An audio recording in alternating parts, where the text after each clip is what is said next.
Greetings, Mech Warriors. Hello, ladies and gentlemen. This is TTB speaking, and welcome back to another episode of German Mechgineering, the daily show where we build cold-hearted, humorless, stompy robots for maximum effectiveness and efficiency on the battlefields of Mechwarrior Online.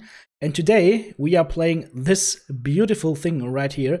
It is very asymmetrical, but it is one of the most beautiful mechs in the game, in my opinion. And that's the Highlander IIC Keeper Hero mech.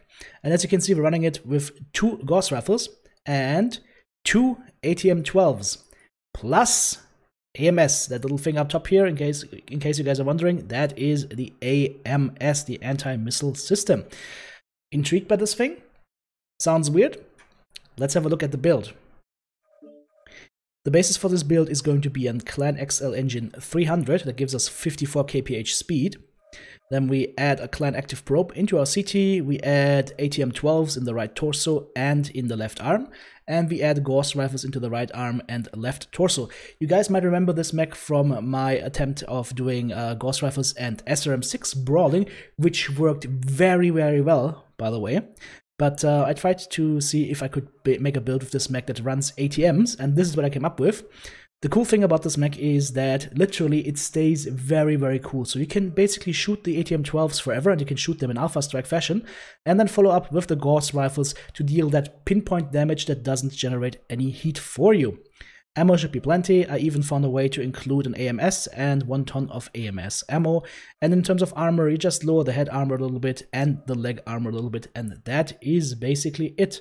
The only thing this build is missing, I feel, is jump jets, but I didn't want to lower the engine a little even further, so I just chose to run it as a mech that just doesn't jump around very much. Okay, in terms of the skill tree, I'm going deep into the firepower tree to get all the missile buffs here, missile spread, high explosive, missile rack 1 and 2. We're also getting Gauss charge 1 and 2, of course, as well as 1 node of magazine capacity. Now, if you wanted to, you could sacrifice 1, 2, 3, 4, 5 points here and get into magazine capacity 1 here as well, so that you get more Gauss rounds. But since we're already packing 1, 2, 3, 4, 5 tons of Gauss ammo, it's probably not needed. You should be fine with this amount of Gauss ammo. By the time you run out of Gauss ammo, you should be dead, or the enemy should be dead. But if you find yourself running out of ammo, you can remove it a little bit from the survival tree and just put it into magazine capacity 1 in here. Now, speaking about survivability, this is one of the few mechs where I go full survival tree, including AMS overload 1 and 2, because we are running an AMS. That's the only reason why I have these 2 skills, and this will make our mech very, very tanky. We've got 127 on the CT and 82 on the side torsos with good structure values. The CT has 93 and the side torsos have 61 structure, so overall nice and tanky and beefy mech. Nothing in mobility, nothing in jump jets, nothing in operations. Sensors tree. We're going deep into the sensor tree to get seismic sensor 1 and 2 just to be able to know when the enemy is near us. But more importantly, I'm going that deep into sensors because I hate getting lurmed, and for some reason I'm always the lurm pinata. So radar deprivation 1 through 5. And since we're that deep into the tree, that's why we're taking seismic sensor 1 and 2. And then last but not least, auxiliary tree. We're running 1 cool shot and double RD strike or double airstrike, and that is the build for today, ladies and gentlemen. Now, I was recording with this build last Friday, when matches were really, really bad, and I did get some footage, but I feel that since I did live commentary at that time, it's just too sad and too salty. And while this mech did perform and we got 1000 damage out of it, just didn't showcase the mech very well. So today we're just going to have 1 match. But you should definitely watch this 1 match because it is a little bit crazy, and yeah, if you don't watch it, you're missing out. Okay, so let's take this thing, jump to the dropship, and I'll see you there. Well guys, here we are in our Highlander IIC Keeper Hero mech, and we are walking towards the middle area. Charlie 4, Charlie 3 is our target area that we want to be in, and of course we want to make sure that we get there as soon as possible, because we want to bring our weapons to bear and we want to do some damage to the enemy. And the easiest way you can do this is by going straight at the enemy. And I know that is not that cool anymore. You kids nowadays, you like to run around in circles, but me, I'm an old school Mechwarrior. I look at enemies, I seek out enemies, and then I shoot them in the face with stuff, for example with ATMs that weren't properly locked, but that doesn't matter because we did still hit the Gauss rifles. And now we keep on pushing in and see what we can do here. Again, not a good shot unfortunately on my part, but that's alright. I'm just trying to get them to go to cover so that we can go ahead, drop down our artillery strike into that little looking cranny over there, and push on further upwards with our teammates. As you can see, the guys that took the right-hand turn in the lower ground have now moved to Delta 5, where they are completely useless to the fight effort. So guys, if you are spawning on this side on Hiberno Rift or even on Canyon Network, make sure to always take the pass through the top. That's just going to be so much faster for you. And we did some damage to that Centurion, took away his side torso with the MRMs, and now we go onto the Grasshopper, give him a parting gift of ATMs, and keep on moving further. Oh, there is the Centurion again. Teammate is shielding him with his ass, but that's alright. We took another shot into him and he finally drops. Beautiful. Now, what do we have up here? We have a Banshee coming straight for us. We shoot him and we try to hold this position right now. It is very difficult for me to hit them with the low-mounted, arm-mounted Gauss rifle, however, so it's not an easy thing to do. So you have to clear a lot of ground to be able to shoot at the enemy with those weapons. Now I'm choosing to drop down here because I think I saw a guy over there, and that's exactly what's happening here. The assassin is trying to flee away, and this is the one build you don't want to run away from, especially not if you're starting at around 200 meters, because you're going to get hit in the back with ATM 24, and that is going to do a lot of damage to you, specifically 75 spread damage. Shooting at the Grasshopper, aiming up a little bit to hit him a little bit better. And guys, if you're wondering why I'm using arm lock here, the reason is very simple. I'm using my Gauss rifles, and since I want to make sure that my Gauss rifles shoot at the same spot as my missiles are shooting, and especially since the Gauss rifles are in CT and in the arm, I want to just get all the shots into one target. So I am going for arm lock here. There's the Gauss rifle, one hit at least on the leg, and then followed up by the ATMs.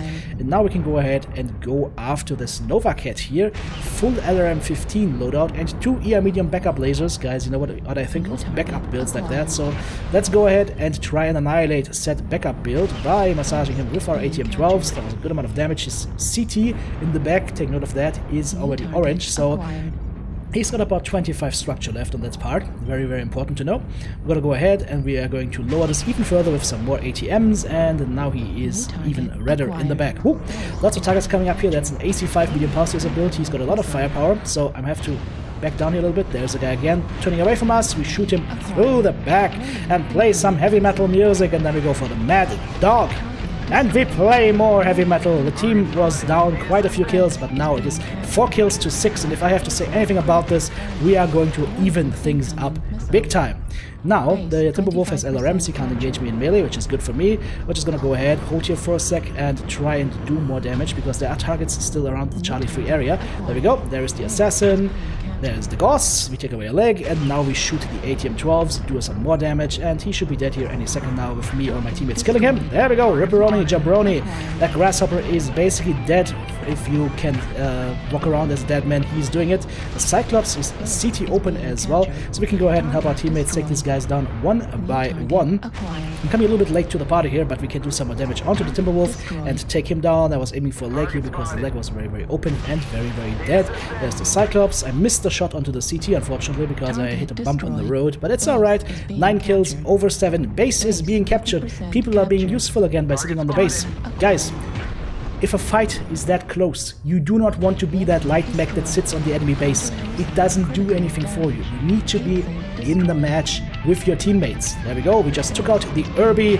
The obligatory Irby kill was successful. There's a light mech, I think it's a flea or something, coming for me right now. And if you look at my mech, I'm at 57%, and my CT is very, very orange, which means I would say about 40 structure left, so we need to be a teeny bit careful here. So there's a flea, very, very fresh, and there's also some other guys still here. I don't know what it is, but I'm guessing it's a light mech. So I'm just gonna walk backwards to base right here to support my buddies and see if we can help them in any way or form. And there's something sneaking around on the lower left corner here. Oh, stealthy, stealthy, sneaky, sneaky. Also Gauss rifles missing. Oh, TTB, what are you doing? That was a bad shot. Let's try it again, shall we? Hello? Hello, there we go. That shot went into target and I took away a juicy component. Need some help now, and oh, there is somebody else coming for me with small lasers, and we've got an artillery strike on us. So the only way to go is forward, guys, because if I stay around and wait, I'm just gonna get killed by the Ari. So both guys are behind this cover right here. Let's see, maybe we can shoot his teammate. Boom! There we go. I legged him, I think. So let's go ahead and look towards the left side carefully, because I want to make sure that I do not get shot and killed by the guy in Delta 4. Yep, he shoots me, he misses, I do not. Well, he hits me, but again, structure. That's why we run full armor, guys. That is 12 kills over 8. A match that looked as if it was lost, turned around on its heels by the Keeper. And why do I say by the Keeper? Well, 5 killing blows, 7 assists, 4 solo kills, 8 kill most damage dealt, 2/3 of the enemy team, 15 components taken out. Are you not entertained?